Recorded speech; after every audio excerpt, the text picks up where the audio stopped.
আমি কাউকে ভূত পাখি নিয়ে আসিনি। স্যার ইন্সপেক্টর, আপনি কোন অপরাধে ওর গায়ে হাত দিচ্ছেন? ও একটা বড় লোকের মেয়েকে কিডন্যাপ করে এসছে। মিথ্যা কথা, ও কাউকে কিডন্যাপ করে নিয়ে আসি। আর সেই মেয়েটা আমি, যে স্ব ইচ্ছায় ওর সাথে এসেছি। Sorry madam. দাঁড়ান স্যার, ওদের কিছু বলবেন না। দেখুন, আইনে বাইরে আমরা কোনো কাজ করতে পারি না। আজ কদিন ধরে তোমার মোবাইল সুইচ অফ। তোমার মোবাইলের কি হয়েছে তুমি জানো? আমি মা হতে চলেছি। এইসব বিষয় নিয়ে আমার সঙ্গে একদমই আর কি মারবে না। আমি আর কি পারছি না। ঠিক আছে, ওই ভাইকে বলো ডাক্তারখানে নিয়ে যেতে। হ্যালো, আমার কথাটা শোনো। হ্যালো, সাকিল কি বললো?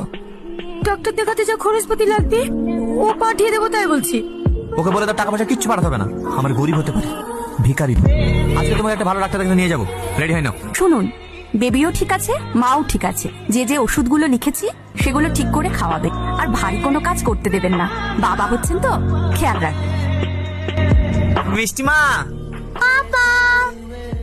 আমার শোনা মা, এই নাও ক্যাডবেরি। কি হলো সোনা?